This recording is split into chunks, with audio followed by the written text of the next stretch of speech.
Hello guys, আমি আমার দাদি বাড়িতে আসছি।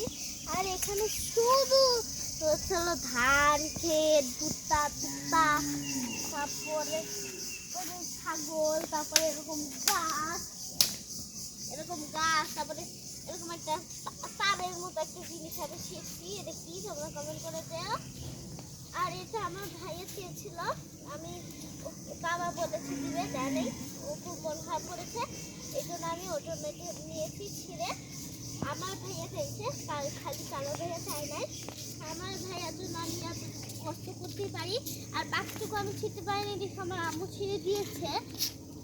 আর এখানে দেখো কত সুন্দর সুন্দর ঘাস।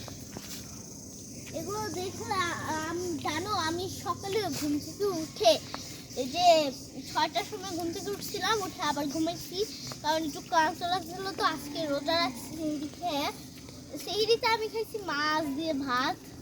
পুকুরের মাছ তোলা হয়েছে, ওখান থেকে একটা ছোট মাছ আমাকে বাটিতে দিয়েছিল। আমি ওই ছোট মাছটাকে আটকে রেখেছিলাম, আমি তো বুঝতে পারিনি যে ও ঢাকনাটা খোলা রাখা লাগবে। তারপরে আমি ঢাকনাটা খুলে পানি চেঞ্জ করতে যখন গিয়েছি, তখন দেখি যে মাছটা মরে গিয়েছে। এটা দেখে আমার খুব কষ্ট হয়েছে।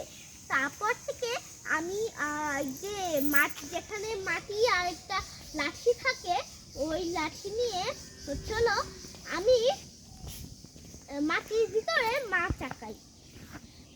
আর সকালে ঘুম থেকে উঠে, যেটা বলতে চেয়েছিলাম, সকালে ঘুম থেকে উঠে এই যে আমাদের পুকুর পাড় আছে, এই পুকুর পাড়ে এসে আমি একটা বিছিয়ে বসেছিলাম। আমার কিন্তু খুব ভালো লাগছে। আর এখানে জানো, অনেক সুন্দর সুন্দর কামরাঙা পড়েছিল। আমরা তো বাসার সবাই রোজা, এই জন্য কেউই খাইতে পারি নাই।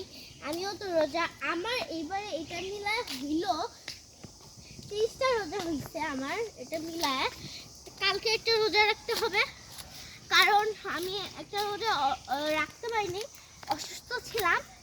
এই জন্য কালকে একটা রোজা রাখবো। তো সবাইকে, এটা আমার দাদি বাড়ি, আর সবাইকে আসসালামু আলাইকুম।